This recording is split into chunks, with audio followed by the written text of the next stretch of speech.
Good evening, everybody. It always helps if I actually press on the correct button, which I evidently did not do, because you saw the YouTube studio page. That was not intentional. Anyway, welcome everybody to another episode of Sunday Night Live on St. Patrick's Day. So if you are Irish or you have Irish ancestry, as I do, I'm half Irish. So with that in mind, a very happy St. Patrick's Day to everyone who is of Irish ancestry or is actually Irish and celebrates St. Patrick's Day. I hope you have had a fantastic day. So for all of you Studio One folks and Presonus software and hardware product users, please bear in mind that the US office is open during St. Patrick's Day. It doesn't close. However, the Ireland office does, so tech support will be shorthanded on Monday. So please bear that in mind. So if you are submitting a tech support ticket, it may take a little bit longer to get dealt with because a good number of our tech support agents will be off because they are in the Ireland office. So please bear that in mind. All right, with that service announcement out of the way, welcome everybody. We've got 13 people here, but only 7 likes. It'd be nice if we had 13. That'd be good. So the first one in the door was Sean Aaron, and he was spectacularly early. He was about 5 hours early, which is very impressive. So well done to you. And Boris Dancy is here. He has an interface question about quantums. So if you have a quantum and you can help Boris with his question, then please do. I don't, unfortunately, so I don't know anything about the SPDIF in out for those, I'm afraid. And so we've also got Chris Mrackner as well, who's wishing everybody a happy St. Patrick's Day. And Billy Morgan's here. Christina over in Denmark is here as well. Stephen Wilson is here. And Ron Figura is here. Let's see, who else do we have? Carl Traduziak is here. Tony Stringer is here, which is great. Bobby Booth is here, which means we can start the show now. And let's see, Mike Johnson is also here, which is awesome because he is in the Philippines and it will be kind of like almost breakfast time for him. Although, having spoken to him just a few minutes ago, I'm pretty sure he's been up all night. Bobby Booth says, my mum's relatives came from Ireland. Well, there you go. Happy St. Patrick's Day to you, my friend. And let's see, who else do we have? Lowenz is also here, waving his hand, which is cool. And we've got Just Bob, who has just pitched in as well. So welcome, everybody. We've got 16 and 10. Be nice if we could have 16 and 16. And I'm aware that with it being St. Patrick's Day, we may have a smaller audience tonight. And that's okay. That's absolutely fine. So, the only question that I can see so far is Boris's question, and he says, what do you use your SPDIF in out for? I have a use for the in, looking for uses for the out. I have converters and a coax cable. Yeah, my interface does have a SPDIF out. I'm not using it. I have the Studio 1824C. I'm not using that at all. So I have no use case really with which to assist you, unfortunately. I guess it could be used to daisy chain to another quantum, for example. Although you might want to use your ADAT outs for that. So that is a possible use. So you could use SPDIF as light pipe, for example. And you could daisy chain another quantum to that, to your first quantum. I believe you can do 44.1 over light pipe, I think. Not absolutely 100% sure. But yeah, SPDIF is actually quite old technology. So it's been around for maybe about 30 or 40 years. So I don't know. In fact, Mike Johnson says here, SPDIF is also used as light pipe. You can channel 44.1 signals over it. There you go. So, but it's only a few channels. Yes, I can see that it is only a few channels that are. I think it's only 8 channels at a time, if memory serves. But I could be wrong about that. So don't quote me on the specifics of that. Whether it's however many channels it is. I think it's 8, but I could be wrong via light pipe. But it is worth thinking about, and it's worth doing a wee bit more research on that, Boris, to be sure. But it's a good question, and it's a good way to start the show. We're starting with hardware, which is cool. I don't normally do hardware questions at all, unless I just know. In which case I can answer. So thank you very much, Mike, for confirming what my memory was kind of. I do have a photographic memory, and I was kind of thinking that would be the case. So there's that. So I hope that helps, Boris. Paparaptor Music, my good friend. I'm very good and very pleased to see you here. And he says, is there a tape stop plugin in Studio One? I thought there was, but I cannot find it. There isn't specifically a plugin. However, in Studio One 6, in certainly the latest build of Studio One 6, there is a really, really cool thing you can do with time stretching now that is tape style time stretching, which means that when you slow it down, it actually slows it down like tape. It's very, very cool. Let's see if I can demonstrate that for you. Let me open up a new song, and because I don't want to mess up the theme tune music particularly, but let's go and grab a loop of some kind. I'm just going to drag something in that we can just copy a few times, and then we can just mess about with. So there we go. Let's make 4 loops of that. I'm gonna have to turn that down a bit because I know that this one is loud. Why is that not range selecting? Come on. There we go. Turn it down just a smidge, and we'll go straight over to Studio One. There we go. And we will scoot across with the old loop there. And this is just a guitar thing.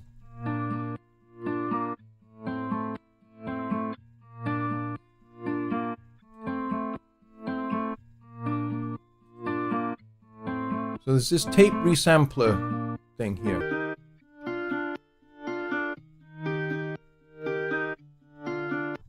Okay, so what we can do is we can go and we can open the tempo track. And what we can do is we can stick in a little point here, and maybe a little point here. Now what we can do is we can do that.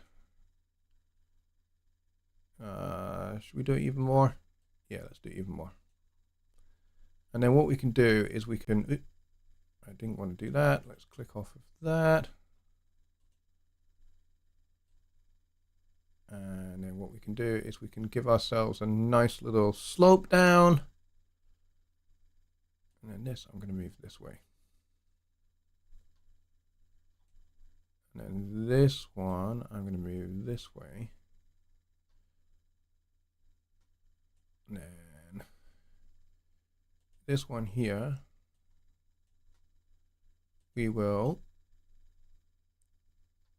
bring that back to 120-ish. There we go. So now, if I play this, this should have an interesting effect.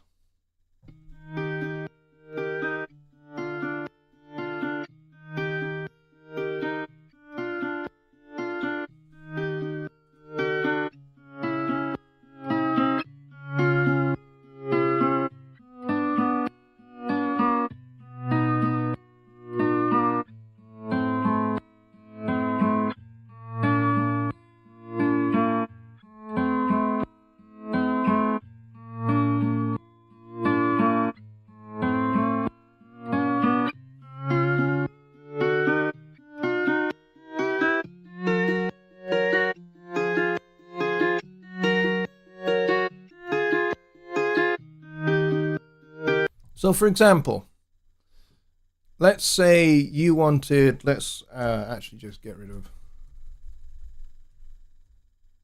all of that. And let's say what you wanted is you wanted here to go down.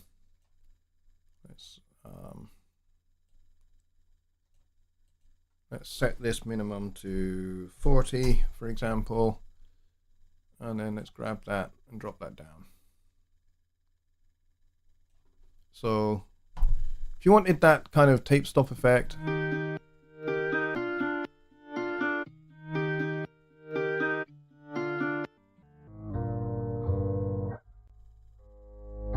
maybe that was a little bit too fast.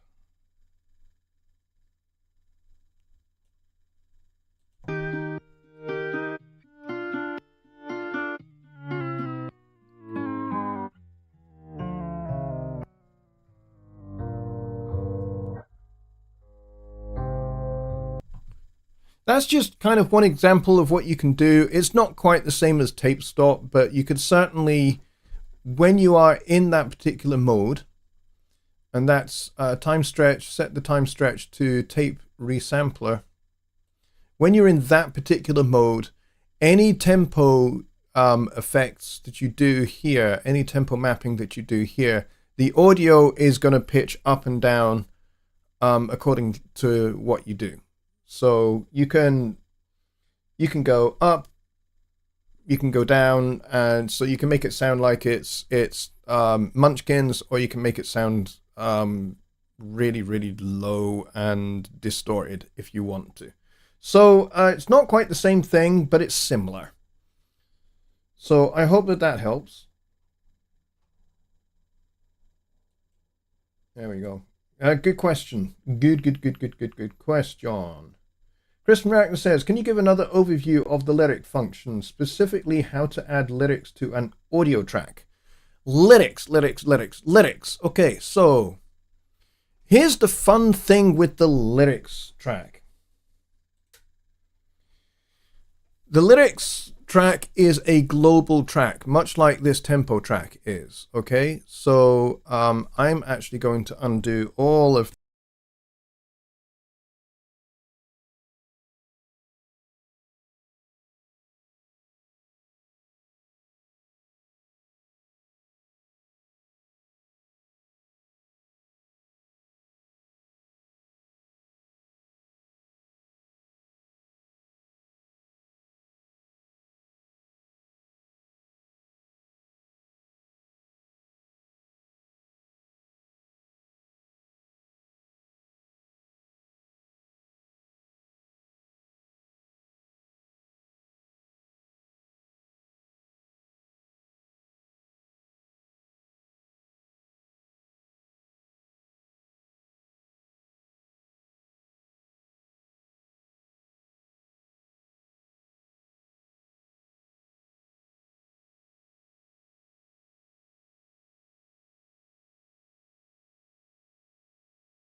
My mic is off. Damn it. I must have pressed a key switch. Yes. I see it now. Thank you. Thank you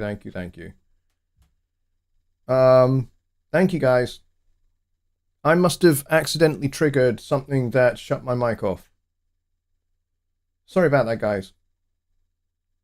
Someone read his lips.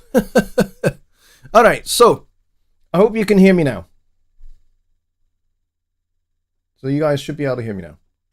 All right, so I hope you can actually see what I'm doing. So you can enter lyrics in the score editor. There is a lyrics tool for that. Yeah, you guys are spamming me with saying my sound is off. It's not. It's not anymore. I know it's not because OBS says it's not. So we should be good now.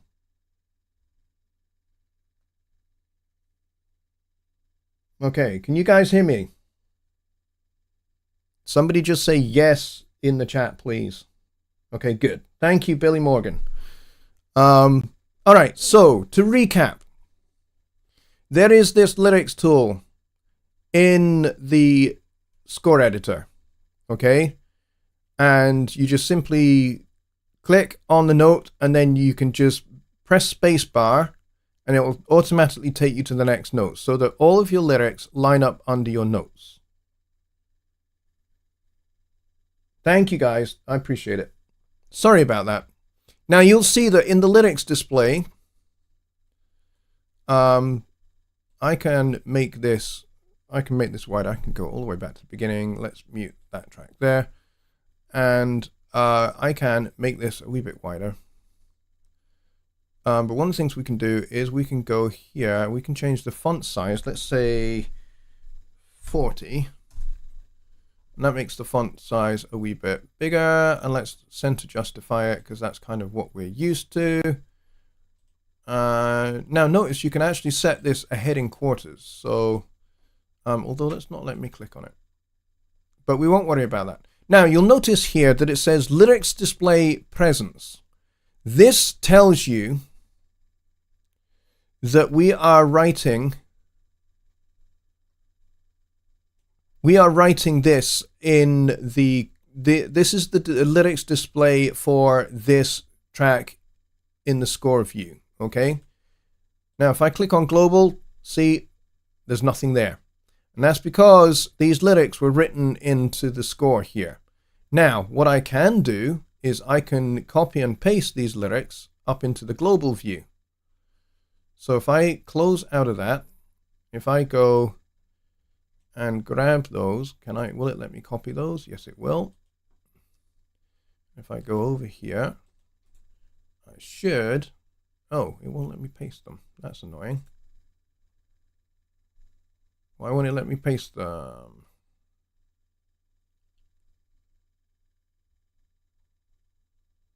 Why won't it let me, okay, copy.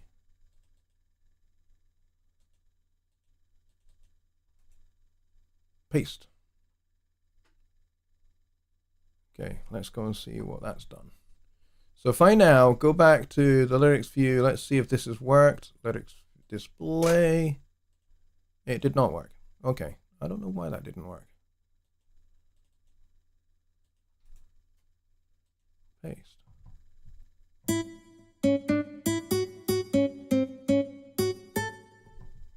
Yeah, I don't know why that didn't work. Let's go to the global view and see if there's anything there. No, there isn't. Okay. But this shows you that you can enter into the score view and you can have the lyrics display show up. And the cool thing is, when you play it,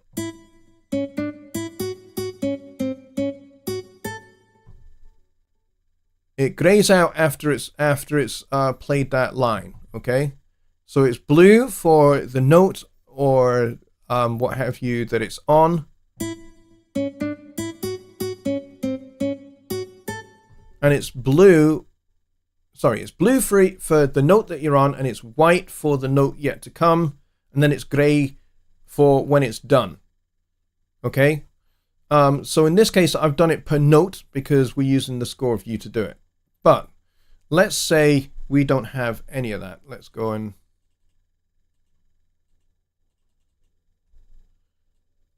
grab all of those and delete all of those notes.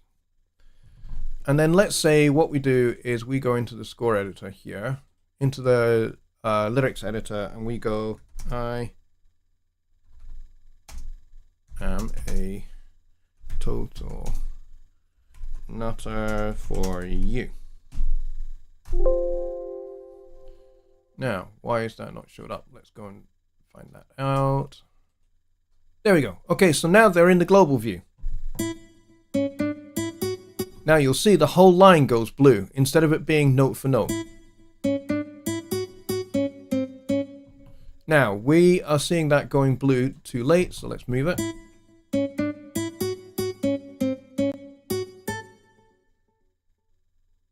Now, the cool thing is I actually already did a video on this. So if you want to see this in a little bit more detail, there is a video on my channel in my Studio One 6 series called Lyrics.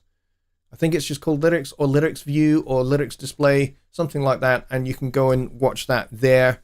And it will go into a bit more detail for both the score view and the overall global view as well. I've got a song actually that we can open up, possibly open up. Let me check the, yes, I can open this up. So let's open this up.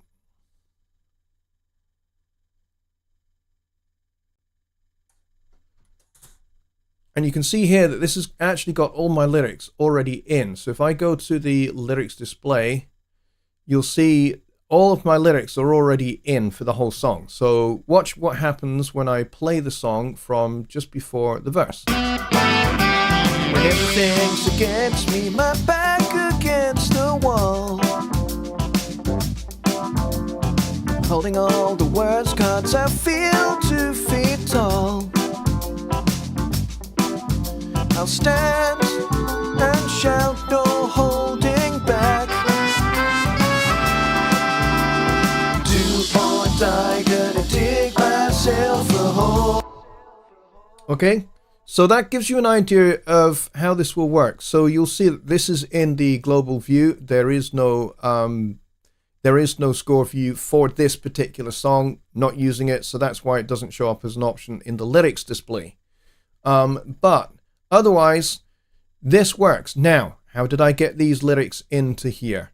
What I did was I actually copied pasted them out of a Word document that had my lyrics in it.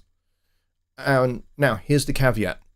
If you do that, if you copy paste out of a Word document, it will all basically just bunch it up and into bar 1 is where it'll start.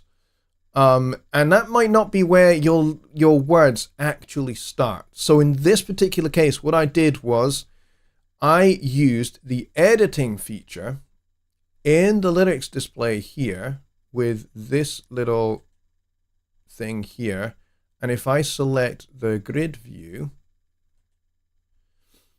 I know exactly when these can start. So I can actually move these along until they line up with where the vocal actually is. So I can just basically grab hold of this and I can move it along a little bit. Let's say my vocal starts here. I can just literally click and drag this and move it so that it starts to go blue at this point. And so on and so forth until I've got everything all lined up so that it's perfectly in line with my vocal. Okay? It's not going to line up with audio. It'll only line up with either the score or you're going to have to do it manually. Okay?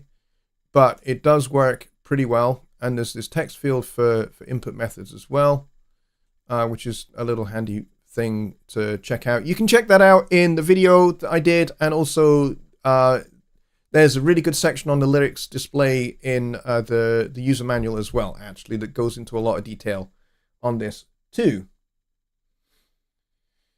All right. Does this writing tool automatically assign individual syllables to the music notation? Now, as you just saw in my previous example, um, if you have a word that is split over two notes, let's go back to my other song and let's enter lyrics again here. So let's go lyrics and we'll just click on there.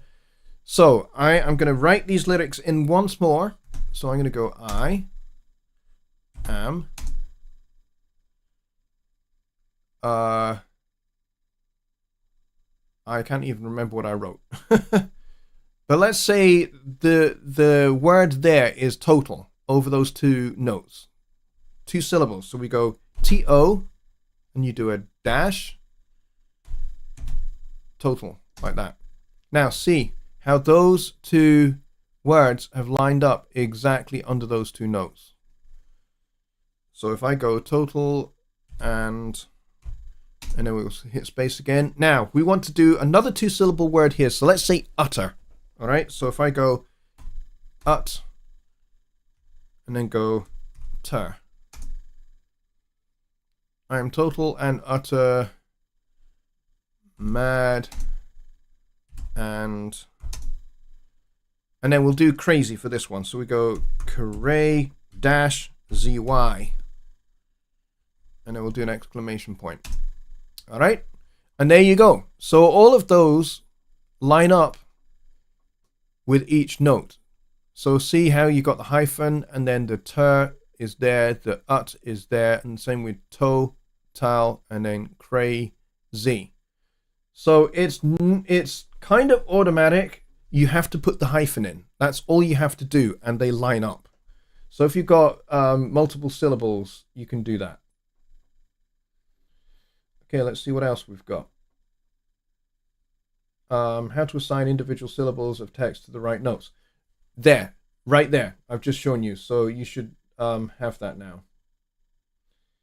I like this Notion thing, handy for drum parts. However, I think I'd have to write individual parts. I'm not sure what you mean by you'd have to write individual parts. I'm not understanding what you mean by that. So if you're wanting to write drum charts in the score view, that's easy to do as well. Let's close out of that. And let's go and grab impact. And what we will do here is we will go and grab a simple drum set like this one here. And we'll close that and then we'll double click here. I'm going to cut there. I'm going to double click this. And now see, we've got the percussion clef. And we should be all good from here. I will apply a staff preset. So we'll go drums, cymbals, and we'll go drum set. Okay. Now, I also did a video on this, but this is very cool. We've got the drum set preset. Let me just enlarge this a wee bit so you can see all of this. So we've got this brilliant drum set instrument kind of staff layout thing. So the kick is automatically signed to C1, which is automatically on the first space. Okay, so let's go and enter that. Okay, now important thing to note here is you will need to write in more than one voice in order to do drum set notation. Okay, so let's put the kick down. Why is it not putting the kick down? There we go. So I'm going to put kick and snare in voice 1. And then what I'm going to do is I'm going to switch over to eighth notes, and then I'm going to switch over to voice 2. And this time we are going to get our hi-hat, if I can find the hi-hat. There we go.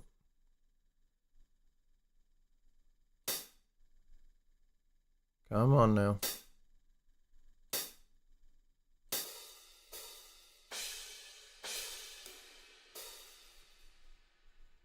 Now, I'm not quite sure what's going on here.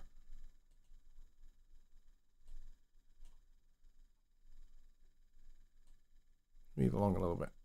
Ah, I can see exactly what's going on. Let's just undo all of that.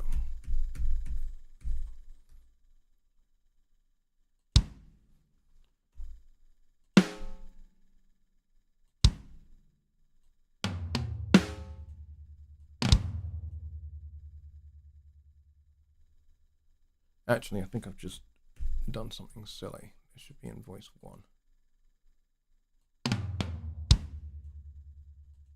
There we go. And then we want to come back and we want to do voice 2.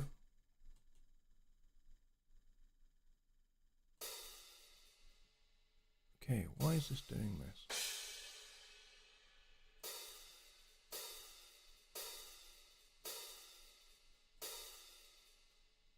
Now you'll see that all of those stems are going the wrong way, okay? I will show you why that is in just a second. So let's go and grab those, and we want to go action. And I need to remember how to do this. It's been a while since I've done this.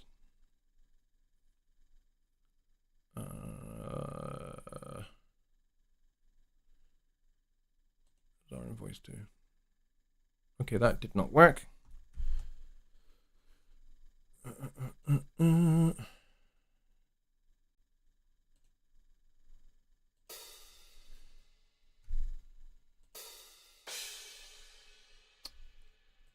Come on.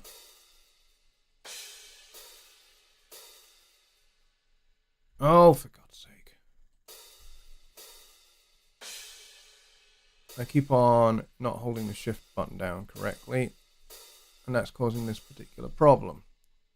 So I've got those selected. Where's the menu item to move to make the stems go up? Because that's what I want. I want stems up instead of stems down for the hi-hats. And I can't find the menu item.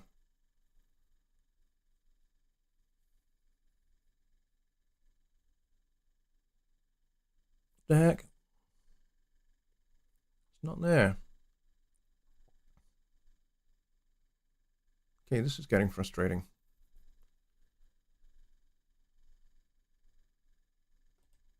Not going to be in there.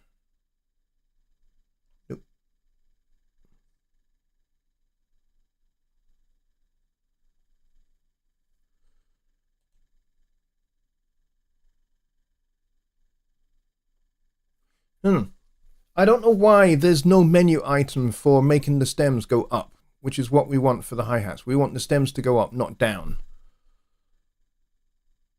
So I don't know why that is. I don't know why that's happened. So I'm going to get rid of all of that. And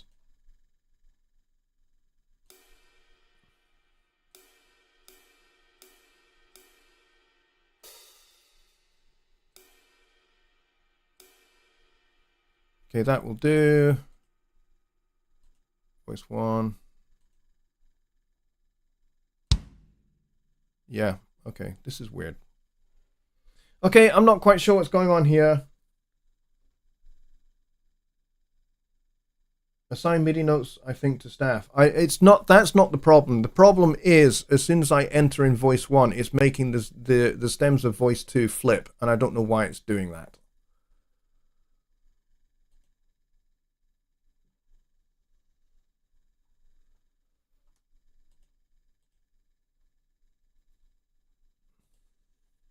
And there's no menu item in here that I can see that will put the stems up.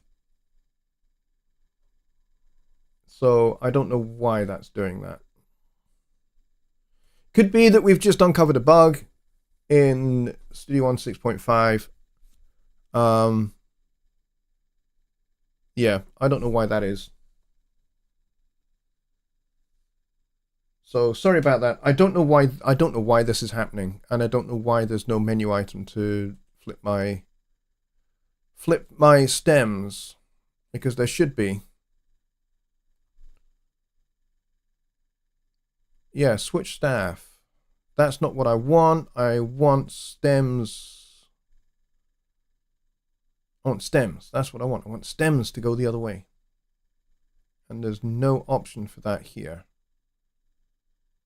At least not one that I can see. Oh! Rebuild score. That seemed to do something.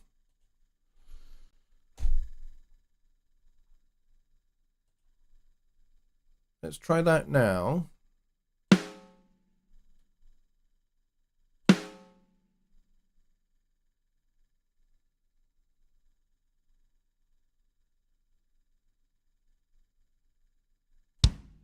Okay, that's not quite working. That's not quite working as I want it to.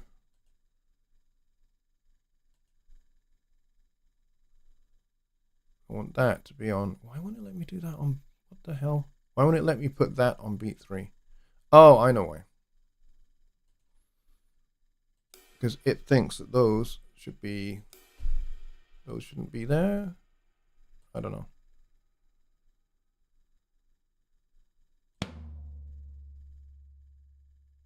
Okay, this is all messed. I don't know why. Anyway, we'll leave that because I don't know why that's messed up. I don't know why that's messed up. That's just bad.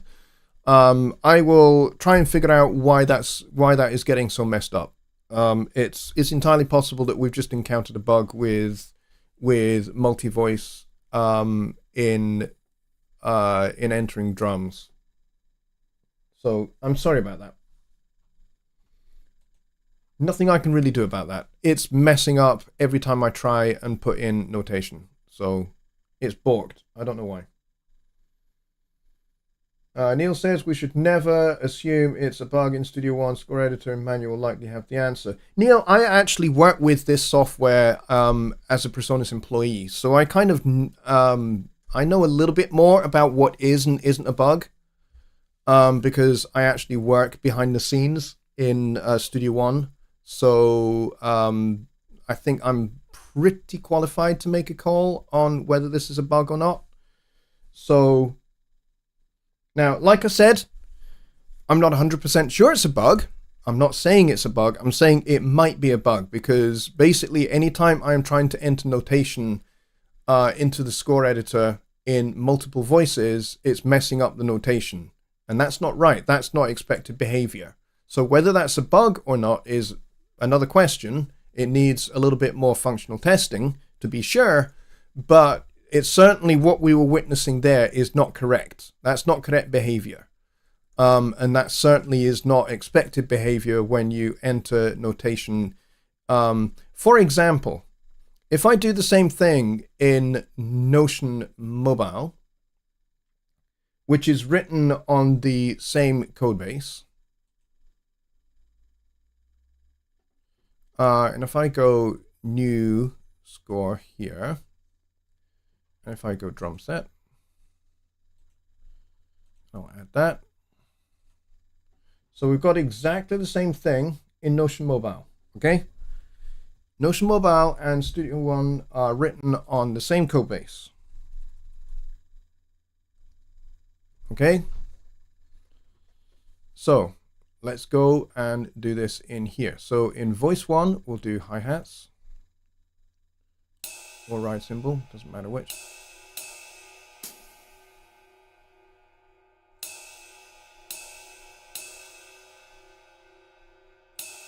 All right, and then what we'll do is we'll change the voice to, and we'll stick in our kick and snare.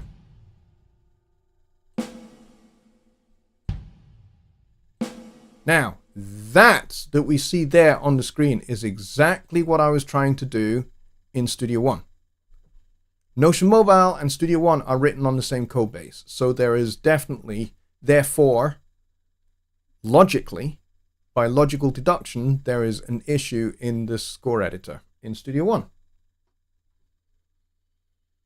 So, and yes, there is definitely a missing command for flipping the stems from being down to up. And that is definitely something that's available inside of Notion. So it's entirely possible that it's just a command that's just not yet available in the score editor. There are features and functions in Notion Mobile that are not in the score editor currently. So it's just maybe just a command that's not been brought over from Notion yet. But we will see.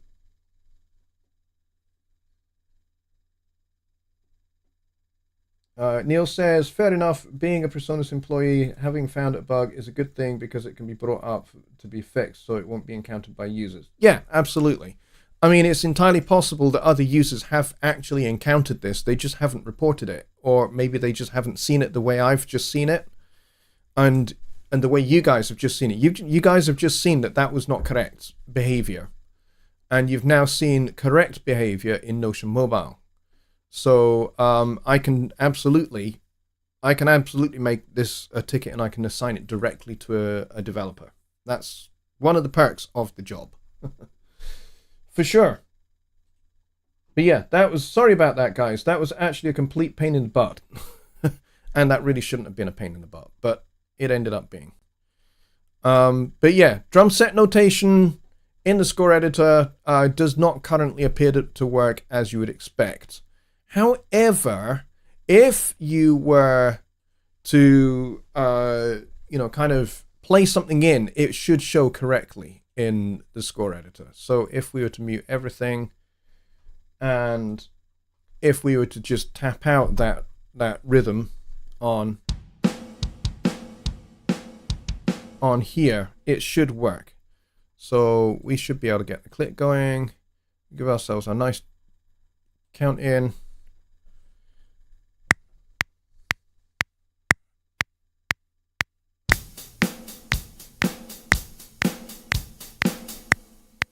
That will do very nicely. Okay, so now if I go in here, perfect. See that? That is perfect.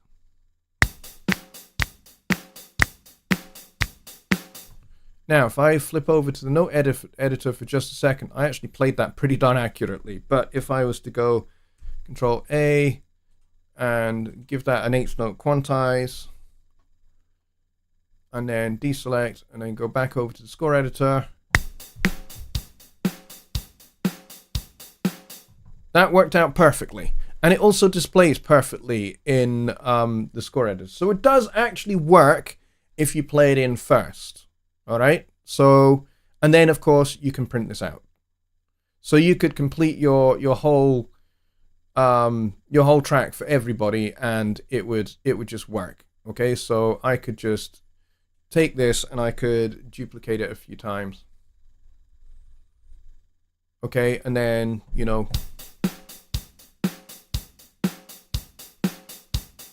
your drummer now has the world's most boring drum part.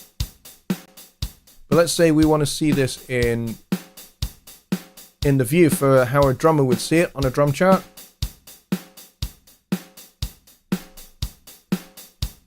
That's the problem with us drummers. We don't like real notes. Well, as a drummer, I am. I've been playing drums since I was about maybe 3 years old. And I'm coming up for 50 now. So, 47, 48 years. I've played in big bands for a lot of my career. And I played drums in big bands as well as piano and bass, but I've played a lot of drums for big bands, and you have to read real notes for those, trust me, and also for recording sessions as well. Even if I'm working in, dealing with a straight pop song, and I'm doing a recording session and I'm playing drums for that, I'm still reading a chart because the chart may not have a whole lot of notation on it, but it'll have cues. It'll have horn section motifs. It'll have other things that I need to make sure that I play with other parts of the band, as well as just playing a groove. Whatever groove it is that the producer wants for that particular chart that I'm playing on. Plus, there'll be other cues that I will definitely need to read those. And you know what? You have to sight read, and you have to play it first time. First take, first time, as if you've been playing it for 30 years. And if you can do that, you will always get hired as a session musician. You will always get gigs. You will always get recording dates. If you can play a chart for the very first time of seeing it on take one and play it as if you've been playing it for 30 years and you know it inside and out. So that is a particular skill. Am I quite that good? No. But I'm pretty good. I was pretty in demand in my days as a session drummer. Not so much now because I don't really play drums quite so much now. Nowadays, I play more bass, upright, and electric, and keyboards, and I sing. Those are kind of like the main things that I do. And yeah, even actually for singing, I'm occasionally having to read notation for that as well, because there's a written melody that I have to make right, or a written harmony part that I have to do. So yeah. Let's see. I did the chart thing as well. A lot of shortcuts in Broadway stuff. Yes, that's a good point, actually, that you make. There are a lot of shortcuts. One of the big shortcuts is the more you are reading either show tunes or big band charts, there's like a common phraseology. And in fact, there's a couple of really, really good books that are basically, it's just pages and pages and pages of common phrases, common rhythmic phrases. And one of the things I used to do in my practice sessions was I used to sit and I used to play time on the ride cymbal. I'm a lefty, by the way, so I'm playing time on the ride cymbal, and I'm playing these phrases with my other hand on the snare drum, and then I just move it around the kit, bit of kick drum, bit of toms as well, and I'm playing through these phrases, and you just set a metronome and you just play the whole page. And then I'd move on to the next page. I just play the whole page, and sometimes I just like play 2 or 3 pages worth of all of these common phrases, and it gets those things into your head, and it gets those things into your eyes, into your, your photographic memory, and into your physical memory, so that you have this whole vocabulary of phrases that you have seen a bajillion times, and then sight reading really isn't sight reading anymore. It's a whole bunch of phrases that you've seen before, and you know how they go, and so you just play them. And so sight reading then just becomes an absolute breeze. You're not really actually sight reading anymore. Neil says that steady 8-beat words sound better and more inspirational than a click track for laying down a few audio tracks. Yeah, absolutely. And you know what? I absolutely heartily recommend you try that. If you've got something like Easy Drummer, or you've got one of the UJAM things like VD Fat, for example. VD Fat is so good. Virtual Drummer Fat, if you've got that. I have that. This is so cool. If I just bring this in here, and let's say I want to do something that is really simple.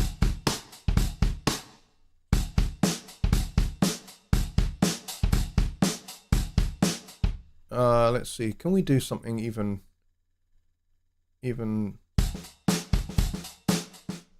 I'm trying to find something that's, let's see.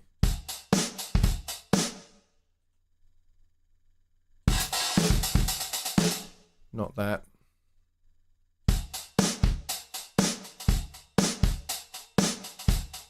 Okay, let's say we really like this. Let's just move this off center a little bit. See these little dots at the top here on the note? I can grab that and just drag that to my track here.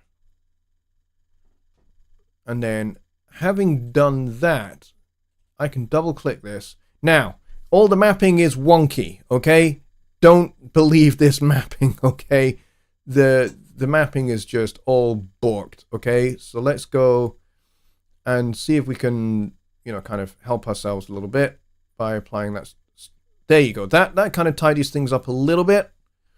If you apply the track preset, that's actually a little bit more readable. So we can actually take this and we can do the same thing here. And now we've got ourselves a nice little, let's mute that and let's solo this.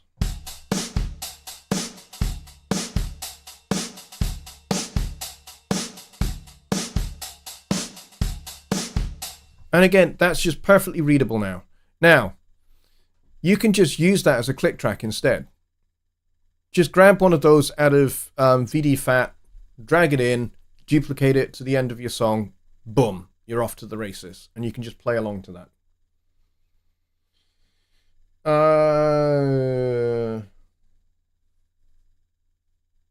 Yeah, I'm not gonna respond to that, DJ. Let's see. Neil says, "Oh heck, just make a one bar with half decent kit and impact and duplicate like crazy." Yes, you can certainly do that. I mean, with VDFAT, you can it's just like drag and drop and hit D and you're done. Basically, select something that is going to kind of go with the vibe of what you're playing along to, or what your idea for your song is, and then drag, drop, D, done, and you're good to go. All right, so let's see. We've got about 6 minutes left of the show. Elusive says Bebop Drumming Book. It's not called that, but you're close. It's got phrasing in the title. I can't remember the title of the book. Unfortunately, I wish I could. I wish I could remember what that darn book is called, because it's really, really useful for doing common phrases like that. But I can't remember what it is. DJ says, but you played it on the keys, but is such a notation available from the note editor's position? Okay. If you'd paid a little close attention to what I was showing you earlier, I was actually inputting it. I spent quite a long time there actually inputting it by hand into the score editor. You can input it directly into the note editor. You can do that with no problem. Maybe I'm misunderstanding what you're saying there, DJ. I'm not 100% sure what you actually mean there. Let me go back. Is such notation available from the note editor's position? Yeah, you can absolutely do this in the note editor. Okay, let's go again with impact. I'll bring in a fresh impact just because I can, and I've actually got another kit here that I think I will use just because it's simple. And it's a kit that I made, sampled from my own Gretsch drum set.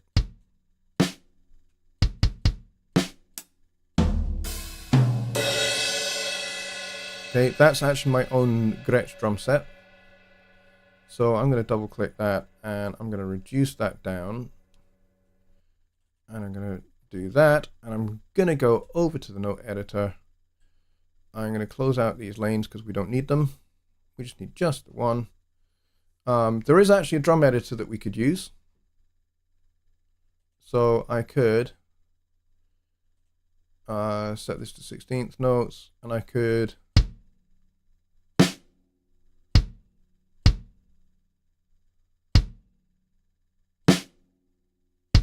like that, and then let's go and get some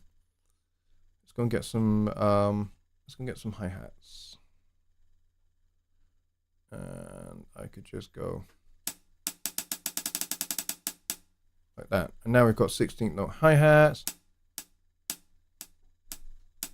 Like that. We should have soloed this track.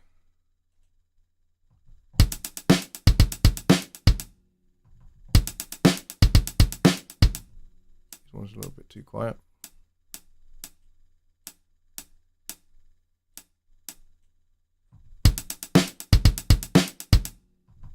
Okay, so I'm happy with that one bar little phrase. And I'm just gonna spam the D a little bit. I'm gonna select all of those and I'm gonna press G. Then I'm gonna open this up and then we'll open up the score editor and we'll apply that track preset. We'll go drum set. And actually that didn't really make much of a difference because the mapping for my Gretsch drum set is using a different mapping method. So these are all totally off at the moment. But it wouldn't take too long to basically identify what this is. This is a closed hi-hat. We can basically click and drag that like that, and we can change the note head to cross like that. And then this is our snare drum. We can move that up to there. Now it looks a little bit more like it, but we've got some stem issues going on here, which is going to make it a little bit harder to select that kick drum note. So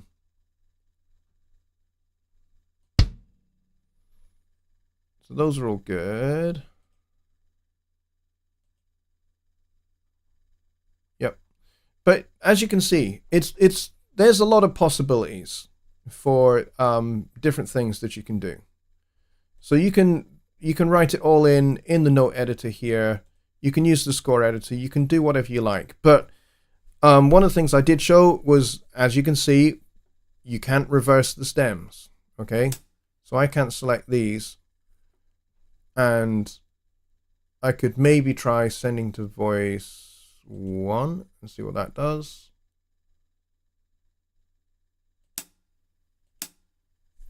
Let's try shifting those. Let's try send those ones to voice 1 as well. Okay, that kind of worked.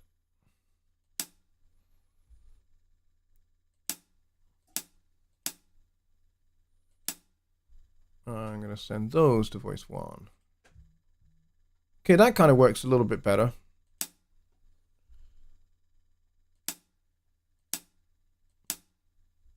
So let's do those as well to voice 1.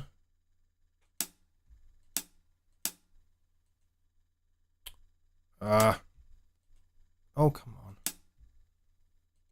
Select the flipping notes, Lipsham. Action, send to voice 1. Okay, now this is looking a little bit tidier. All right, so what I can do is I can go ahead and I can delete, or I can move that all back to there, like that.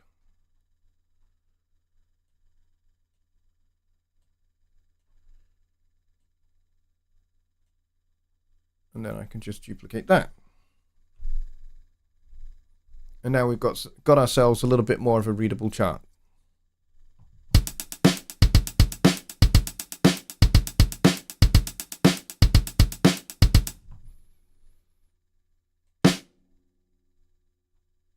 Let's see, can I actually send that to voice 1 as well? Yes, I can. Send that to voice 1. All right, so that's already a lot tidier.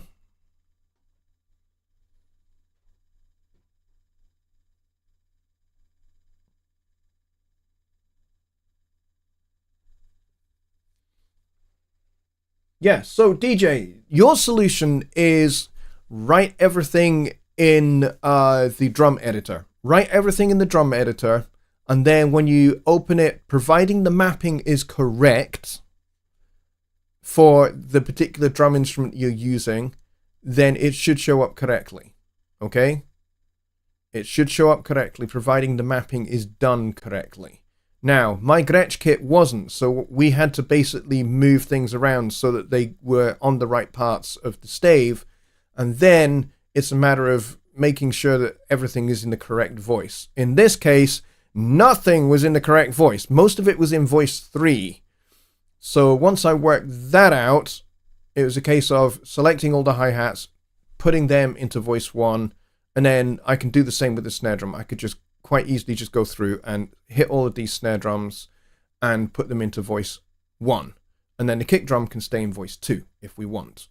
Or you can just chuck everything into voice 1 because this is already pre-written. If you're actually handwriting it manually into the score editor, I would advise don't at the moment until this little issue that I have uncovered here tonight is resolved in an update. Don't know when that'll be. I'll get the ticket put in tomorrow morning.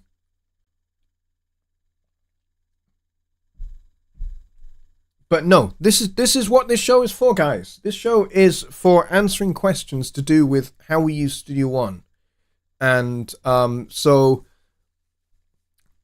because I take your questions, I don't know what your questions are going to be. It's completely, in that respect, it's completely done with no planning at all. So I'm well aware of that. And so occasionally we're going to run into a little surprise. And we did tonight. We ran into a wee bit of a surprise where entering drum notation by hand into the note editor didn't 100% work because of selecting voices. I will do a little bit more functional testing, and I'm going to talk to the developers and find out and confirm with them whether this is an issue. If it is, I will log it. It's fine. They will take care of it, and it will get fixed.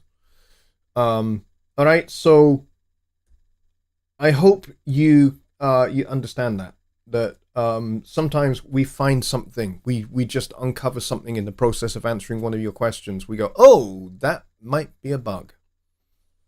It happens. In actual fact, this is the best way to find bugs, is just by doing things. And if you find something that, you know, it doesn't behave as you expect it to behave, doesn't necessarily mean it's going to be a bug. It might not be a bug.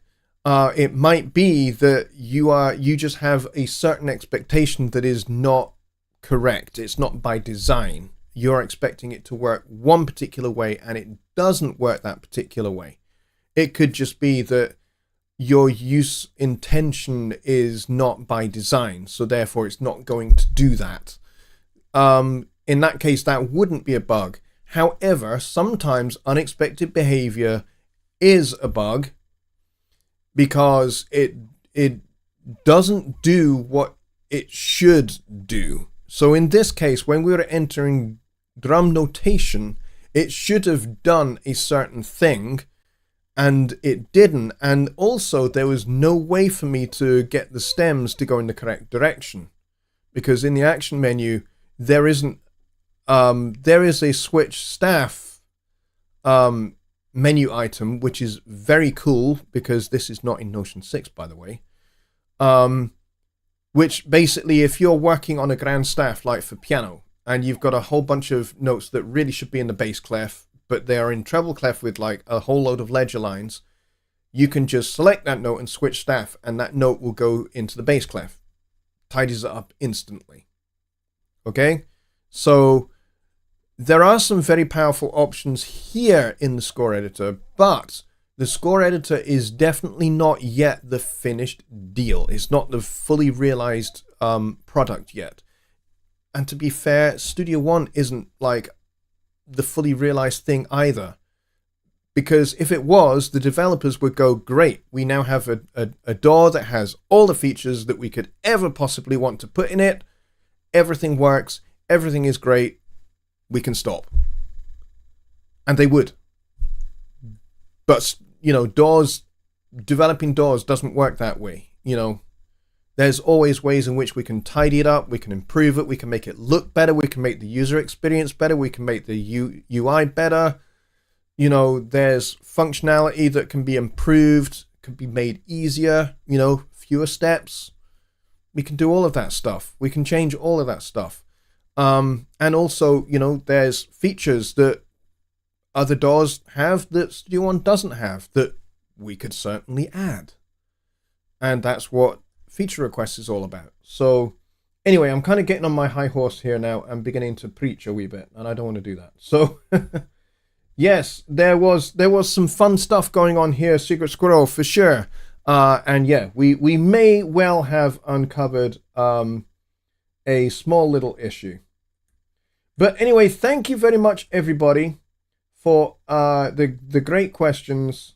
I appreciate them all. You guys are fantastic, and I appreciate you all very, very much. Thank you very much for watching. If you haven't hit the subscribe button and the like button and all of that fun stuff, please do. I would appreciate it a lot. We had 29 people here, but we don't have 29 likes, unfortunately. We only have 17, so maybe y'all didn't completely like it. That's okay. That's fine. I don't mind that. But thank you very much, everybody, for watching. Please do hit subscribe if you're not subscribed, because you're not going to be able to ask your questions if you don't, because it's subscriber only mode. We keep it that way to keep everybody secure and to stop this show getting completely invaded by people that want to spam and that kind of thing. So DJ says, please, to relieve tension, play some jazz drum sequence on the keys and show how does Notion render it. I would love to do that, but we are out of time. We are already over time, DJ Vu. But yes, DJ, thank you very much for actually helping me find this particular issue. You've actually been very instrumental in helping me find that issue. So you've actually been really, really useful. Super Squirrel, so would you like me to like it a second time? Only if you've got a second channel. If you've got a second channel, then yeah, please go ahead. But if you don't, then don't. But yeah, DJ, thank you for your help. Actually, I know I maybe kind of gave you a wee bit of a hard time, but and for that I apologize. Because that was really frustrating for me personally, because I was just like, well, that's just not working the way it should. And I find that frustrating. But that said, you helped me uncover that problem in the first place. So now what I can do is I can take a snip of that section of this show tonight and I can put that in the ticket so that the developers can see exactly what we're finding. So thanks a lot, guys. I'll see you on Wednesday for Songwriting Simplified, where we will deal with all things songwriting. Okay, so that's lyrics, that's melody writing, harmony writing. We've actually just spent the last several weeks doing a bit of a deep dive into the basics of melody writing. So we're going to get on to kind of like harmony writing and stuff like that now. So, you know, doing backing vocals, you know, horn section, adding harmony parts to a melody that you've already got, stuff like that. So we're going to tackle that on Wednesday. So I will see you Wednesday for that. If you're interested in harmony or you want to get better at writing harmony parts, join me then. Wednesday, same time, 6 p.m. Central Time. If you're in the UK, that may well move, because next Wednesday, I think will be after when we actually switch over to daylight savings time. I can't remember when that is, when we go to British summertime. Because at the moment we're 1 hour closer to the United States, which is why I'm starting this show at 11 p.m. UK time. So if you're in the UK or in Europe, at the moment we're an hour earlier than we normally would be. We will go back to being an hour, a 6 hour gap between the United States and us. So we'll go back to being at midnight. So keep an eye, be subscribed, so, and also hit that notification bell so that you get the notification for when Wednesday's show is. But it's going to be always 6 p.m. Central Time, regardless of what time it is here in the UK. Thanks a lot, folks. I will see you. Hang on a second. What's going on here? There we go. I will see you on Wednesday. Good night, folks.